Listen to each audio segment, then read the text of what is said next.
is sponsored by Gillette, the best a man can get. Hi, everyone. And Great way to start the show. First. That was a pen that just got thrown across the studio because that's how we do things on Tuesday mornings here at FS1. Chris Carter, Nick Wright, Jenna Wolf. Big show today. Steve Kerr taking a shot at James Harden, but why? Giannis and the Bucks look to even up the series against the Celtics. Did they take me out the hall? What? Oh, Hall of Famer Chris Carter. Oh, apologies. No. I saw the look in his face. That was like you forgot his honorific, Ms. Wolf. My bad. 100%. What? We got to start with last night's action for me, for Nick, You're and on for probation after last night, see.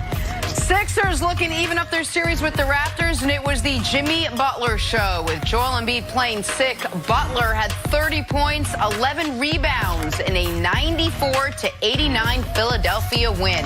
Their first win in Toronto since 2012, snapping a 14-game losing streak. All right, so the series is now all tied up at a game apiece. Game 3 set for Philly on Thursday. Here's Sixers head coach Brett Brown after the game. This was James Butler. Like, that was the adult in the gym. Coach came in here and he said, this wasn't Jimmy Butler tonight, it was James Butler, because how mature. My name isn't James. It literally is Jimmy. What do you, he talked about your maturity. What do you think he was seeing there that made him feel that way? I don't know. I'm telling you, they put a lot of confidence in me before the game. I put in a lot of work last night as well as this morning. But all in all, man, it was a team effort. I always go back to defense. You know, we get stops, we're taking off into the open floor. Guys are making plays like Joe and Ben. You know, whenever we're playing like that, guarding like that, we're such a good team. We definitely have to continue to do it and know that on any given night, it's going to be somebody's night. We have the group of guys that anybody can get hot. Anybody can put the ball in the basket. You feed that hot hand. You know, guys, we talked, last time they played about how this Toronto team was unstoppable with Kawhi playing the way he was playing. He had another great night, and yet despite Joel Embiid being sick, the Sixers came out and they beat this team. How are they able to do it, CC? Great win by the 76ers. Short-handed. Coming to the game short-handed, missing one of their #1 reserves. Mike Scott, his inability to be there those 2 games. So for them to be able to get a split, Joel Embiid had some type of gastrovirus, he had gas, Jenna, bad stomach. So he was, a little under the weather. So he was not himself. So as you can see, Jimmy Butler in the press conference talked about how the game plan was to go through him. And he was going to run the offense. And this Philly team is best when Jimmy Butler is running the offense and very, very aggressive. Joel Embiid, it was amazing in the Brooklyn series. Joel Embiid is out. Then Ben Simmons emerges. The other players, Tobias, he starts to get his offensive game going. So it's kind of a weird thing that their best player, if he's injured, out, not 100%, seems like the offense has more flow to it. But Jimmy Butler took over early, and whenever they needed a big shot, before halftime, he made the play. Third quarter, he made the plays, and at the end of the game, Joel Embiid passes the ball out to him. He's able to knock down a dagger 3. So Jimmy Butler, this was the best game that I could say he's played as a 76er under critical situations. Joel Embiid being hurt, other players not great on the offensive end, and their bench. Their bench without Mike Scott, now his name is James Ennis, his ability to be able to come in, 12 points in the first half, 12 of the 13 that he scored, and as much as people have criticized him, Greg Monroe, coming off the bench, gave them invaluable minutes and some found offense that you're not expecting to see when Greg Monroe's in the game. That might have been the most shocking part of the game, was the Raptors' vaunted bench unit was outscored whenever they were out there. The Philly reserves outplayed the Raptors reserves, which I didn't think could happen in any game this series, much less the critical game too.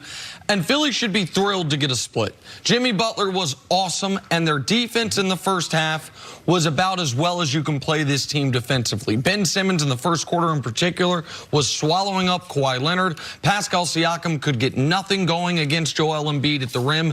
Defensively, Philly was really sensational in the first half. But I don't want to overreact to game ones, and I don't want to overreact to game twos. If you watch the second half of this game, despite having a 13-point halftime lead, which I tweeted at the time, so you mentioned it independent of my tweet this morning, Yes. they had an opportunity, Philly had an opportunity to have it be up 20. Ben Simmons blows a layup with less than a minute left in the first half. Embiid gets a foul after the blown layup. All of a sudden, Toronto goes on a little 5-0 run. It was a big moment. Because then Toronto opens the second quarter, I think, on another 5-0 run. And all of a sudden, it's a dogfight the rest of the way. Even though they had that 13-point lead to start the half, even though they regained the 13-point lead with about 5 minutes left in the game, it felt to me like Philly was holding on for dear life the entire second half. When Joel Embiid made the one great offensive play he made all game, the spinning layup with 24 seconds left, put him up 3, that was the first time it seemed like you might be able to exhale a little bit, but even after that, they gave up a wide-open Danny Green three-pointer to potentially tie the game. This was a great play by Joel Embiid and the best offensive play he made all night. So I say all that to say this. Philly is going to be very lucky if when they go back to Philadelphia, they are able to just split those two games, much less win both of them. I think even in this game, even in this Philly win, you saw how many advantages that Toronto has in this matchup. You saw that even when, I thought Ben Simmons, he was terrible offensively, really awful. But defensively, he was quite good. And he was matched up on Kawhi. And then you're like, oh, Kawhi still found a way to score 35 points. Yeah, I missed that part. They have no answer for Kawhi. They have no answer for Kawhi. And, I mean, Kawhi talked after the game that Ben was matched up on him and did a good job on him, and I thought he did too.